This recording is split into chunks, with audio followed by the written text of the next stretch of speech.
many of you have ever liked something and now not so much? Like you used to be absolutely obsessed with hoverboards in elementary school and now it's Minecraft. So I remember a time when there were a lot of changes happening in my life. I was going to a regular public school when I was in elementary school, and then my parents came to me and my brother when I was in 3rd grade and said, "You all are about to be homeschooled." And I just remember feeling so much shock, and even in the 3rd grade, trying to process all the changes that were about to come to my life. And what do when everything seems to be changing?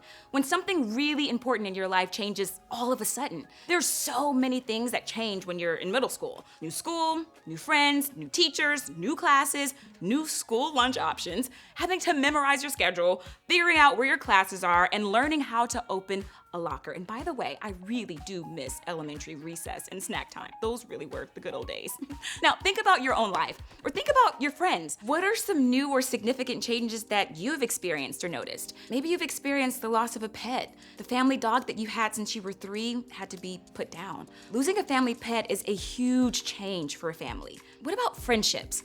Have any of those shifted since elementary school, or maybe even since last month? What about at home? Maybe things at home look a little different now because of a diagnosis or a divorce or a parent getting deployed. And what about you? Not to get too awkward, but hello, there is puberty. Talk about a big change. What about even your own mental health?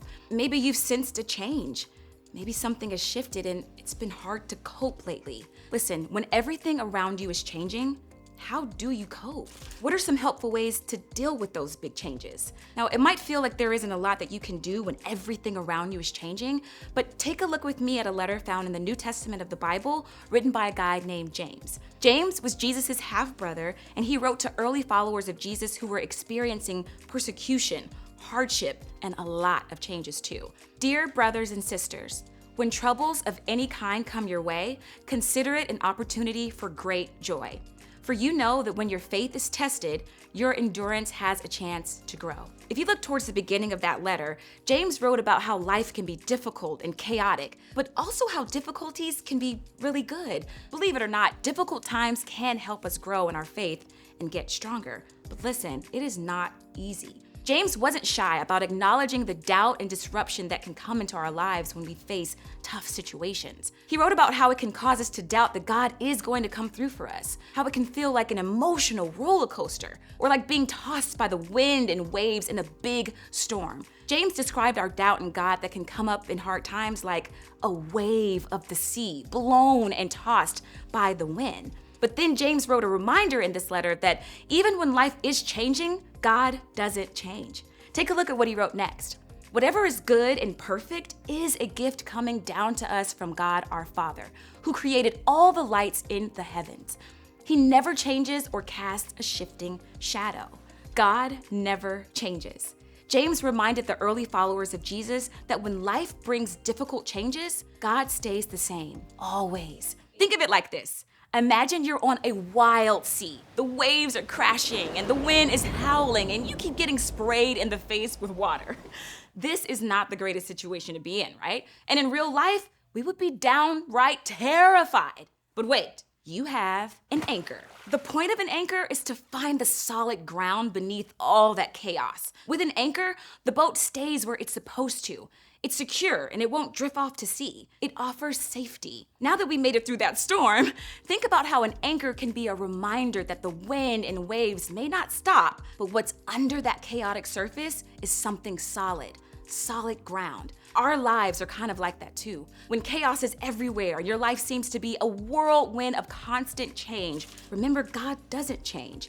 And that's a good thing. That truth is something that can anchor you when life seems scary or overwhelming or too full of change. So how can you anchor into God when life is full of so much change? Well, first, find a community you can stay anchored to. Staying anchored means that you have to stick together. That's why it's important to keep showing up in the group chat, keep showing up at church, keep connecting with your small group and your small group leaders. When you see them at school or sporting events or out in the community, acknowledge them. Stay anchored to your faith community. Another anchor to get us through the chaos of big changes are not just the people here in your church community, but think about who else God has placed in your life. Think about your friend circle, your family, a coach, your grandparent, or chosen family. Who do you trust? Stay anchored to the people who really care about you, the people that you can share things with. You can ask them for advice and they've got your back. That's how it should be with the people God places in your life. Be honest about what's going on in your world and don't be afraid to ask for help. You have people that you can anchor to. Now, let's also talk about things that seem like anchors, but really aren't. We're talking about those numbing habits, like binge watching shows for hours on end, or doom scrolling when you endlessly scroll through social media. Or what about hanging on to relationships or toxic friends who are not good for you? Let go of the anchors that won't hold you steady when the storm hits. Remember, God doesn't change, and that's a good thing. When life is full of changes, you can find your anchor, your rock, your solid ground. You can stay anchored to your faith community, lean on the people God has put in your life, and watch out for those weak anchors that might drag you down. Anchor to God, the one who holds you steady, the one who doesn't change. And when the changes of life get chaotic, you'll be ready to stand strong. So, when you head to small group, think about this question. What's one anchor you want to hold on to when life throws changes your way?